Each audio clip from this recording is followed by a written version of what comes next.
मरकजी वजीर रविशंकर प्रसाद ने बहरान के वक्त मनफी सोच फरोग देने पर राहुल गांधी को बनाया हदफ तनकीद। रविशंकर प्रसाद ने कहा कि राहुल गांधी कोविड-19 पर फैला रहे हैं झूठी खबरें।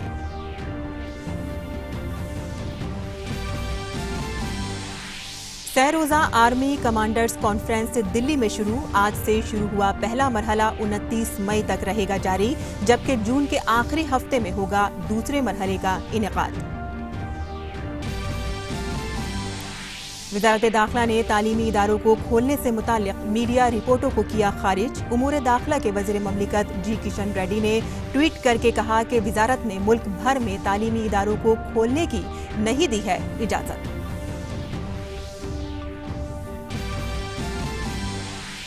क्वारंटीन की मुद्दत 14 दिनों से घटाकर 7 दिन करने के बाद वज़ारत दाखिला ने होटलों को सिर्फ 7 दिन का किराया लेने के सिलसिले में रियासतों को दी हिदायत। दूसरी तरफ वंदे भारत मिशन के तहत बैरून मुल्क फंसे भारतीयों की मुल्क वापसी का सिलसिला जारी।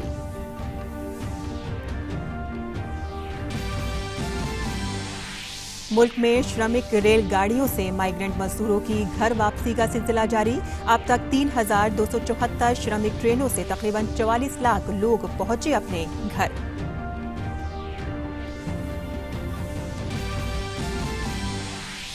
कोरोना वायरस के मरीजों की सेहतयाबी की शरह बेहतर होकर हुई 42.44%। 64,425 मरीजों को अस्पताल से मिली छुट्टी। मुल्क में 83,007 एक्टिव मामले। कोविड-19 के सबब 4,337 लोगों की मौत। आसाम में सैलाब से आम जिंदगी मुतासिर। 7 जिलों में तकरीबन 2 लाख लोग मुतासिर। तकरीबन 9,000 लोगों की 35 राहत कैंपों में किया गया मुंतकिल। रियासत में 1,007 हेक्टेयर फसल बर्बाद। शुमाली और मगरबी भारत में शदीद गर्मी।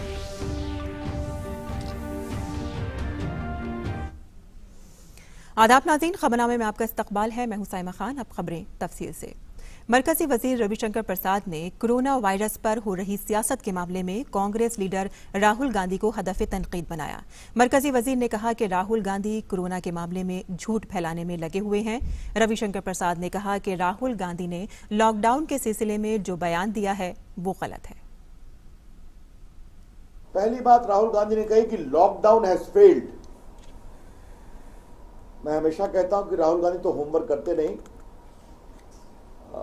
बेबुनियाद आरोप लगाना उनकी फितरत बन गई है। जहां कोरोना है चाइना को छोड़कर 142 करोड़ और भारत की आबादी है 137 करोड़। अब इस 142 करोड़ वाले 15 देशों में कुल कितने लोग मरे हैं?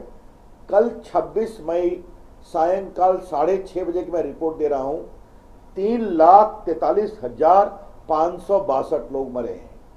भारत में 4,345 लोगों की डेथ हुई है। रविशंकर प्रसाद ने राहुल गांधी पर मनफी सोच फैलाने का इल्जाम आयद किया। उन्होंने कहा कि वो बहरान के वक्त मुल्क के खिलाफ काम कर रहे हैं। रविशंकर प्रसाद ने कहा कि राहुल गांधी गलत फायदा उठाने की कोशिश कर रहे हैं। लॉकडाउन करके माननीय प्रधानमंत्री नरेंद्र मोदी जी ने जो हिम्मत दिखाई है, जो देश को नेतृत्व दिया है, जो पूरे देश को एक साथ जोड़कर काम करने की कोशिश की है, उसका यह फायदा है। राहुल गांधी के बारे में विस्तार से बताना चाहता हूं। देश का संकल्प उन्होंने कैसे कमजोर करने की कोशिश की, इसको 4 खंडों में मैं रख रहा हूं। Spreading negativity, working against the nation during crisis, तीसरा हंग्री फॉर फॉल्स क्रेडिट, चौथा से one thing does something else, और 5वां है मिस इन्फॉर्मेशन और फेक न्यूज। मरकजी वजीर रविशंकर प्रसाद ने कहा कि आरोग्य सेतु ऐप को ओपन सोर्स कर दिया गया है। उन्होंने कहा कि ये ऐप कॉन्टैक्ट ट्रेसिंग में बेहद मददगार है और इसके डेटा को 180 दिन में डिलीट कर दिया जाएगा। आज देश के 11 करोड़ से अधिक लोगों ने आरोग्य सेतु डाउनलोड किया है। हमने इसका ओपन सोर्स भी कर दिया है। पूरी दुनिया में इसकी चर्चा है। यह आपको सावधान करता है, यह आपको आगाह करता है। अगर आप किसी के संपर्क में आए तो फिर ग्रीन से येलो होता है, फिर रेड होता है, और यह पूरा इंक्रिप्टेड है और प्राइवेसी की पूरी चिंता है। रविशंकर प्रसाद ने कहा कि राहुल गांधी ने आरोग्य सेतु ऐप के ताल्लुक से भी इल्जाम लगाए। राहुल गांधी बताएं कि क्या उनकी पार्टी के हुक्मरानी वाली रियासती हुकूमतें ही उनकी नहीं सुन रही हैं। आरोग्य सेतु पर तो सर्विलेंस का आरोप लगाए और उनकी सरकार में महाराष्ट्र और पंजाब में महाकवच बनकर के काम हो रहा है। पंजाब सरकार ने कोवा बनाया है, तो क्या ये सर्वेलेंस कर रही हैं क्या? फिर वही सवाल, राहुल गांधी की बात उनके मुख्यमंत्री क्यों नहीं मानते? आर्मी कमांडर कॉन्फ्रेंस आज से दिल्ली में शुरू हो गई है। तीनों फौजों के सरबराह 3 दिन तक दिल्ली के साउथ ब्लॉक में सभी कमांडर्स के साथ मीटिंग कर रहे हैं। कोरोना की वजह से अप्रैल में होने वाली कमांडर्स कॉन्फ्रेंस को मुलतवी कर दिया गया था। इस बार 2 मरहलों में कमांडर्स कॉन्फ्रेंस होगी। पहला मरहला आज से शुरू हो गया है और दूसरा मरहला जून के आखिरी हफ्ते में होगा। दाखिली उमूर के वजीर ममलिकत जी किशन रेड्डी ने मीडिया के जरिए मुल्क के तालीमी इदारों को खोलने के हुक्म की खबर को मुस्तरद कर दिया है। उन्होंने ट्वीट करके इस खबर को बेबुनियाद बताया। जी किशन रेड्डी ने अपने ट्वीट में कहा है कि वजारत दाखिला ने मुल्क के किसी भी तालीमी इदारे को खोलने की इजाजत नहीं दी है। इस तरह की कोई भी खबर बेबुनियाद है और इस पर भरोसा न करें। सभी सरकारी ऐप अपडेट के लिए @PIB home affair, @PIB fact check, @covid news by MIB और दीगर सरकारी हैंडल्स को फॉलो करें। वजारत दाखिला ने सभी रियासतों को खत लिखकर कहा है कि बैरून मुल्क से आने वाले शहरियों के लिए करंतना के ज़ाब्तों में तब्दीली के बाद अब इदारा जाती करंतना 14 दिन से घटाकर 7 दिन कर दिया गया है। पहले लोग 7 दिन मुकर्ररा होटलों में करंतना में रहेंगे और मेडिकल जांच के बाद 7 दिन घर में करंतना में रहेंगे। ऐसे में बैरून मुल्क से आने वाले काफ़ी लोगों ने होटलों की 14 दिन के लिए अदायगी कर दी थी, लेकिन तरमीमी रहनुमा खुदूद जारी होने के बाद 7 दिन का करंतना मुकम्मल करके जब लोग घर जाने लगे तो कुछ होटल वालों ने बाकी रकम लौटाने से मना कर दिया। ये मामला नोटिस में आने के बाद मरकजी वजारत दाखिला ने नोटिस लेते हुए रियासतों के चीफ सेक्रेटरियों को खत लिखकर कार्रवाई करने के लिए कहा है। दाखिला सेक्रेटरी ने कहा कि रियासत होटलों को लोगों से सिर्फ 7 दिन के इदारा जाती करंतना का किराया वसूल करके उनकी बाकी रकम लौटाने का हुक्म दें। मरकजी हुकूमत ने बैरून मुल्क से भारतीयों को वापस लाने के लिए वंदे भारत मिशन के दूसरे मरहले में 169 परवाजें शामिल की हैं। दूसरे मरहले की इस तौसीई हिस्से में नई परवाजें शामिल की जाएंगी। इसके तहत 60 ममालिक से 1 लाख भारतीयों को वतन वापस लाया जाएगा। वतन वापस लाने के दुनिया के सबसे बड़े मिशन वंदे भारत के तहत खलीजी ममालिक से सबसे ज्यादा परवाजें आई हैं। तौसीई मरहले में खलीजी ममालिक के लिए 140 से ज्यादा परवाजें मुकर्रर की गई हैं। इन परवाजों में मुत्तहदा अरब अमारात के लिए तकरीबन निफ्स तादाद में परवाजें चलेंगी। दूसरे मरहले में इस प्रोग्राम के तहत परवाजों की कुल तादाद 429 हो गई है। खलीजी ममालिक में भारतीय शहरियों के बढ़ते मुतालबे के सबब परवाजों की तादाद बढ़ाई गई है। इजाफी परवाजों में मुत्तहदा अरब अमारात से 81, सऊदी अरब और ओमान से 15, कुवैत से 14, कतर से 11 और 5 परवाजें बहरीन से वतन वापस आएंगी। वंदे भारत मिशन इस महीने की 7 तारीख को शुरू किया गया था और इसके तहत 30,000 से ज्यादा भारतीयों को अब तक बैरून मुल्क से भारत लाया जा चुका है। दूसरे मरहले में इस्तांबुल, लागोस और अमेरिका और यूरोप के लिए परवाजें मुकर्रर हैं। पूरी दुनिया के 98 ममालिक से इस मिशन के तहत भारतीयों ने अपना रजिस्ट्रेशन कराया है। और कोविड-19 आलमी वबा और लॉकडाउन के दौरान मुख्तलिफ ममालिक में फंसे भारतीय शहरियों को वतन वापस लाने के लिए वंदे भारत मिशन जारी है। इस मिशन के तहत बिहार के लिए लैंडिंग पॉइंट गया जिले को बनाया गया है। ख्याल रहे कि 18 मई 2020 से मुसलसल हवाई जहाज आ रहे हैं। अब तक बरतानिया, मस्कत और दोहा से परवाजें आ चुकी हैं। कल बिश्केक से 127 गैर मुकीम भारतीय शहरी आए हैं। गैर मुकीम भारतीय शहरियों को मेडिकल स्क्रीनिंग करके करंतना सेंटर पहुंचाया जा रहा है।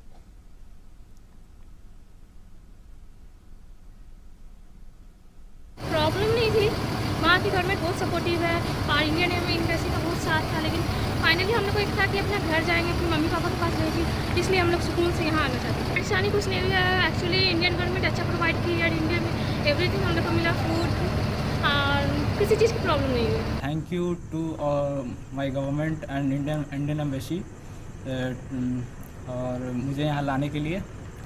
और हम लोग बाहर में रहते हैं, बाहर देश में रहते हैं, हमारी पहचान इंडिया ही है और सर दिल से सैल्यूट करते हैं। और मुल्क में माइग्रेंट मजदूरों को उनके घरों तक पहुंचाने के लिए श्रमिक ट्रेनें चलने का सिलसिला मुसलसल जारी है। भारतीय रेल की जानिब से मिली इत्तला के मुताबिक भारतीय रेल ने 25 मई तक 3,274 श्रमिक ट्रेनें चलाईं। मुसलसल 44 लाख लोगों को उनकी मंजिल तक पहुंचाकर रिकॉर्ड कायम किया।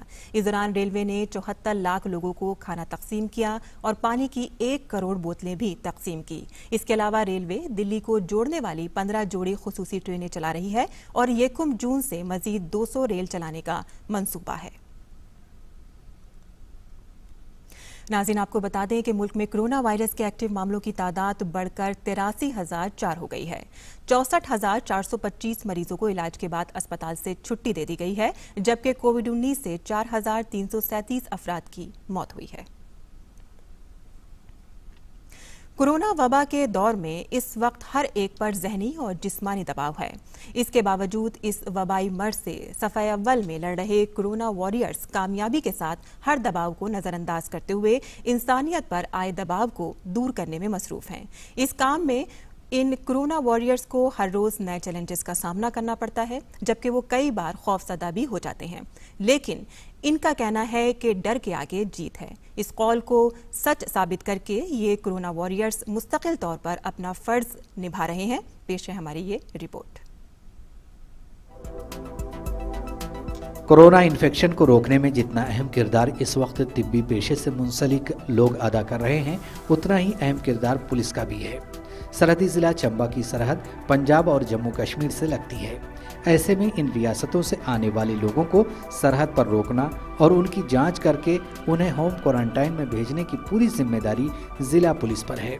जिला पुलिस सुपरिंटेंडेंट मोनिका भुटुंगुरु के मुताबिक पुलिस इस जिम्मेदारी को बखूबी निभा रही है। यही सबब है कि जिले में कोरोना कंट्रोल में है। डिस्ट्रिक्ट चंबा में हमने जो इंटर स्टेट और इंटर डिस्ट्रिक्ट बैरियर्स है, उसमें पूरी फोर्स लगाई हुई है। हर एक की चेकिंग के साथ विद परमिट एंट्री हो रही है। इम्पोर्टेंट चीज़ आजकल ये है कि जितने भी लोग बाहर से आ रहे हैं उनको, और जो हाई रिस्क पे है उनको हमने होम क्वारंटीन और इंस्टीट्यूशनल क्वारंटीन में रखा हुआ है।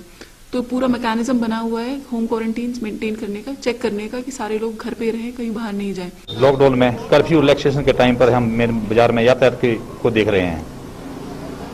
जो बाजार है इसमें हम इमरजेंसी गाड़ियों को ही अलाउ किया हुआ है। बाकी हमारे जो एंट्री पॉइंट है उनमें नाके लगे हुए हैं और इमरजेंसी के अलावा किसी गाड़ी को अंदर आने की इजाजत नहीं है। इस ड्यूटी में हम जहाँ तक खुद भी सोशल डिस्टेंस का पालन कर रहे हैं तथा लोगों को भी सोशल डिस्टेंस के बारे में जागरूक कर रहे हैं और लोगों का काफी हमें सहयोग मिल रहा है।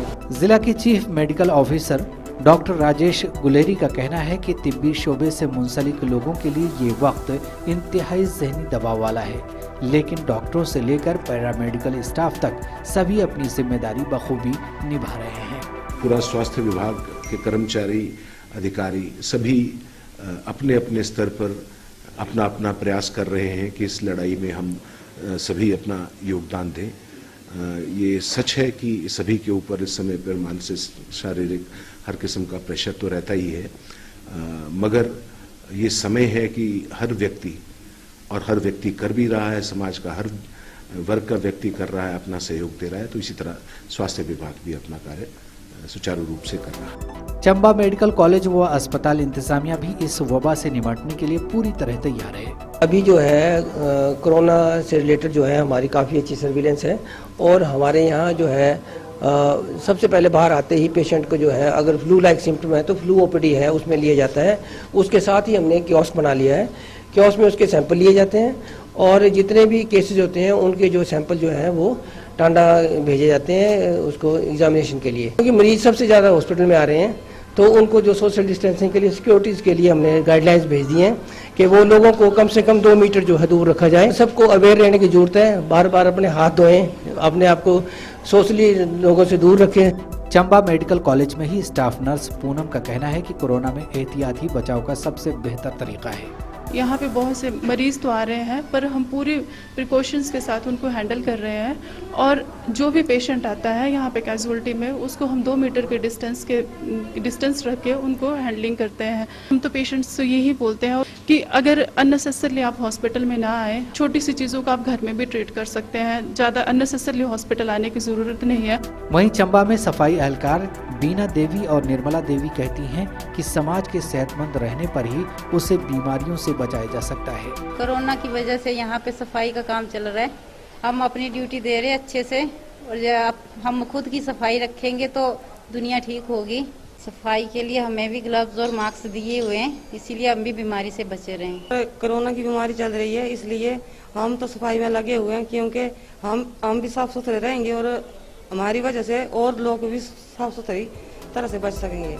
कोरोना वबा से बचने के लिए अब तक 4 लॉकडाउन हो चुके हैं। ऐसे में ये कहना गलत नहीं होगा कि अगर भीड़ से बचा जाए और एहतियात बरतें तो इस बीमारी से महफूज रहा जा सकता है। कोरोना वॉरियर्स को दिल की गहराइयों से सलाम। तारिक राथर के साथ विकास ठाकुर की रिपोर्ट, टीडी न्यूज़ उर्दू खबरें। और हाइड्रोक्सी क्लोरोक्विन के तिब्बी तजर्बे पर WHO की रोक पर council for scientific and industrial research के DG शेखर मांडे ने कहा कि मुझे भरोसा है कि WHO आने वाले वक्त में सोच समझकर फैसला लेगा। हमें ICMR पर भरोसा करना चाहिए। I'm sure WHO will take a considered call in the coming time. ICMR people are exceptionally well qualified in this. And if they say that it should be continued, we should trust their judgment and we should continue. और अब बात आसाम की, जहां आसाम के ज्यादातर हिस्सों में मुसलसल बारिश के सबब 7 अजला में तकरीबन 2 लाख लोग सैलाब से मुतासिर हुए हैं। धीमाजी, लखीमपुर, दरांग, नलबाड़ी, गोलपारा, डिब्रूगढ़ और तिनसुकिया के 17 रेवेन्यू इलाकों के तकरीबन 229 गांव सैलाब से मुतासिर हुए हैं। सैलाब से कुल 1,94,916 अफराद मुतासिर हुए हैं और तकरीबन 9,035 अफराद राहती कैंपों में हैं। सैलाब के सबब कुल 1,007 हेक्टेयर फसल डूब गई है और तकरीबन 16,500 मवेशी भी मुतासिर हुए हैं। सोनितपुर और निमाती घाट में रियासत की ज्यादातर नदियां, जिनमें जया भराली और ब्रह्मपुत्र भी शामिल हैं, ये सब खतरे के निशान से ऊपर बह रही हैं। 26 मई से 28 मई तक आसाम और मेघालय में बहुत तेज बारिश की कयास आराई के साथ ही महकमा मौसमियात ने रेड अलर्ट जारी करते हुए आइंदा कुछ रोज तक इलाके की सूरत हाल संगीन होने का इम्कान जाहिर किया है। वहीं इन दिनों शुमाली भारत के कई हिस्सों में दर्जे हरारत में जबरदस्त इजाफा देखा जा रहा है। राजस्थान के चूरू में सबसे ज्यादा दर्जे हरारत 50 डिग्री सेल्सियस रिकॉर्ड किया गया, जबकि दिल्ली में काफी गर्मी देखी जा रही है। दिल्ली में दर्जे हरारत 47.6 डिग्री सेल्सियस दर्ज किया गया। महकमा मौसमियात ने अगले 2 दिनों के लिए कुछ रियासतों में रेड अलर्ट जारी किया है, जहां शदीद किस्म की लू चलने का खदशा है। महकमा मौसमियात का कहना है कि मशरिक से चलने वाली हवाओं की वजह से 28 मई की रात से दर्जे हरारत में गिरावट आ सकती है। और उत्तर प्रदेश के वाराणसी में सरकार के जरिए जारी स्कीमों का फायदा दही इलाकों की खवातीन को मिल रहा है। इस सिलसिले में खवातीन से खास बातचीत की हमारे नुमाइंदे हरिकेश बहादुर ने। हमने अभी बात की करसड़ा गांव की महिलाओं से। करसड़ा जो बनारस शहर से लगभग 10 किलोमीटर दूर है, और अभी हमें शिवपुरवा गांव में शिवपुरवा की महिलाएं जो जनधन योजना है भारत सरकार की, उसका लाभ ले रही है। इसके अलावा इन लोगों को जो और लाभ मिल रहा है, हम इन्हीं से बात करेंगे और इनके जबानी सुनेंगे। 500 रुपया खाता में आता है मोदी की तरफ से। इसका फायदा यही है कि बैठे हैं, खाने को नहीं है तो कम से कम 500 रुपया मिल रहा है, तो कुछ तो कम चल रहा है। लॉकडाउन होते समय 2 महीना हो गया। 2 महीने में हमको 500 रुपया 2 बार मिला है और राशन कार्ड पे फ्री में राशन मिला है, उससे हमको बहुत लाभ है। लॉकडाउन में हम लोग 2 महीना तक 500 रुपया मिला है और चावल मिला है। यही हम लोग को सरकार बहुत सुविधा दे रही है कि हम लोग लॉकडाउन में खाने पीने के लिए खा पी रहे हैं। इन सभी महिलाओं का मानना है कि सरकार की तरफ से जो 500 रुपये मिल रहे हैं, उसके अलावा जो अनाज मिल रहा है, इससे बहुत सहारा हो जा रहा है। क्योंकि लॉकडाउन में लगभग काम बंद हैं सबके, और अब फिर से शुरू होने की आशा जगी है, चूँकि सरकार ने ऐसी योजनाओं की घोषणा की है। Harkesh Bahadur Singh Gautam, DD news, Varanasi. और आलमी खबरों पर नजर डाल लेते हैं, जहां दुनिया भर में कोरोना वायरस से मुतासर अफराद की तादाद 55,84,000 से तजावुज कर चुकी है। इस वबा से अमवात की तादाद 3,49,000 के पार पहुंच गई है। दुनिया में कोरोना से सबसे ज्यादा मुतासरा अमेरिका में इस इन्फेक्शन की वजह से मरने वालों की तादाद 98,000 से तजावुज कर गई है। दूसरी जानिब मुतासरा अफराद की तादाद 16,80,000 के पार है। और बात ब्राजील की, जहां ब्राजील में कोरोना के बढ़ते वाकयात के दरमियान ब्राजील के ताजिरों का कहना है कि कोरोना वायरस के फैलाव को रोकने के लिए लगाए गए लॉकडाउन ने माली बहरान को बढ़ा दिया है। ब्राजील में लॉकडाउन की वजह से दुकानें बंद हैं और कई तरह की सरगर्मियां रुकी हुई हैं। दूसरी जानिब साउथ पॉल बने अल-अक़वामी हवाई अड्डे पर दर्जनों तारिकीन वतन, सयाह और तलबा फंसे हुए हैं। ब्राजील में कोरोना वायरस से 3,91,000 से ज्यादा अफराद मुतासिर हैं। इसके अलावा वबा से 24,512 अफराद हलाक हो चुके हैं। वहीं स्पेन हुकूमत ने कोरोना वायरस की वजह से मरने वाले अपने शहरियों को खराज अक़ीदत पेश करने के लिए 10 दिन के कौमी सोग का ऐलान किया है। कौमी सोग आज से शुरू होकर 5 जून तक जारी रहेगा। इस दौरान मुल्क भर की तकरीबन 14,000 सरकारी इमारतों पर लगे कौमी परचम सरनेगू कर दिए जाएंगे। स्पेन में कोरोना वायरस से 2,36,000 से ज्यादा लोग मुतासिर हैं। वहीं 27,000 से ज्यादा लोगों की इस वायरस से जान जा चुकी है। और फ्रांस में कोरोना वायरस से छठे दिन मौत की तादाद 100 से कम रही। फ्रांस की वजारत सेहत ने कहा है कि नए तस्दीक शुदा मामलों की तादाद में 0.2% का इजाफा हुआ है, जो गुज़िश्ता हफ्ते की शरह के मुकाबले और पहले हफ्ते की शरह के मुकाबले में काफ़ी कम है। फ्रांस में कोरोना वायरस से 1,82,000 से ज़्यादा लोग मुतासिर हैं। वहीं इस वबा से 28,000 से ज़्यादा लोगों की मौत हो चुकी है।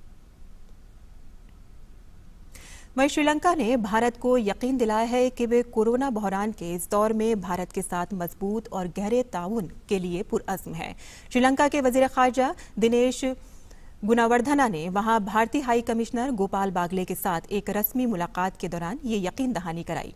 इस दौरान दोनों ने कई दो तरफा उमूर पर तबादला ख्याल किया। बागले ने वजीर आजम नरेंद्र मोदी को भी हमसाया ममालिक की साबका पॉलिसी के मुताबिक श्रीलंका के साथ गहरा ताउन बरकरार रखने का भरोसा दिलाया। दोनों ममालिक ने इस बात पर भी इत्तेफाक किया कि कोविड-19 के बाद के बैनुल-अक़वामी तनाजुर में बाहमी मफादात के पेश नज़र समंदरी ताउन बढ़ाकर तिजारत, सरमायाकारी, तरक्की और सियासी ताल्लुकात को मुस्तहकम किया जाए। इतवार के रोज श्रीलंका के सदर गोटाबाया राजपक्षे ने से फोन पर गुफ्तगू में वज़ीर आज़म नरेंद्र मोदी ने भी कोरोना बहरान के दौरान इक़्तिसादी इस्लाहात में भारत की तरफ से मुकम्मल ताउन की यकीन दहानी कराई।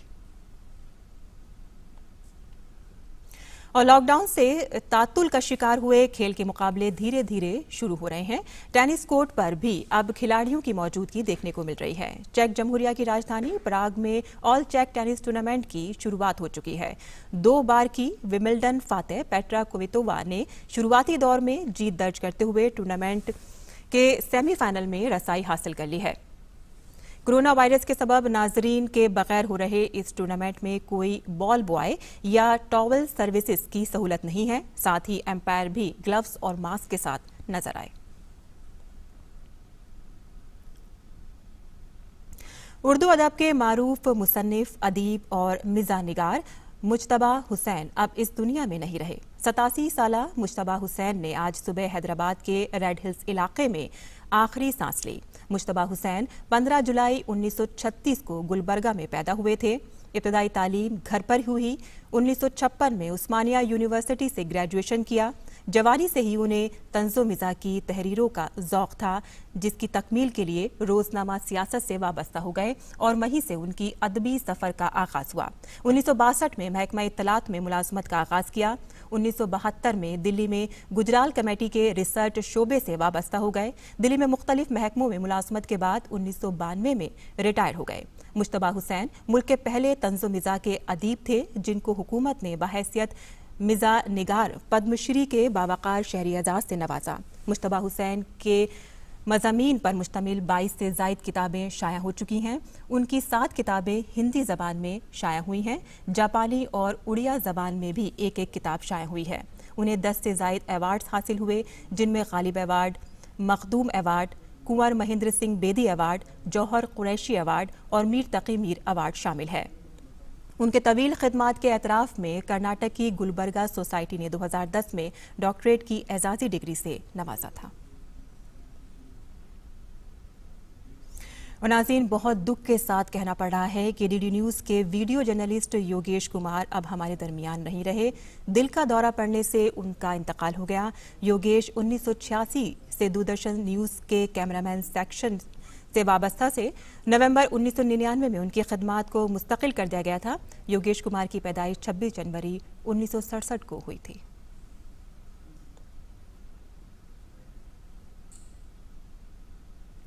और इसी के साथ ही खबरनामा यही ख़त्म पजीर होता है, लेकिन कल सुबह 9 बजे हम फिर हाजिर होंगे उर्दू बुलेटिन के साथ। अब इजाज़त दीजिए, आदाब।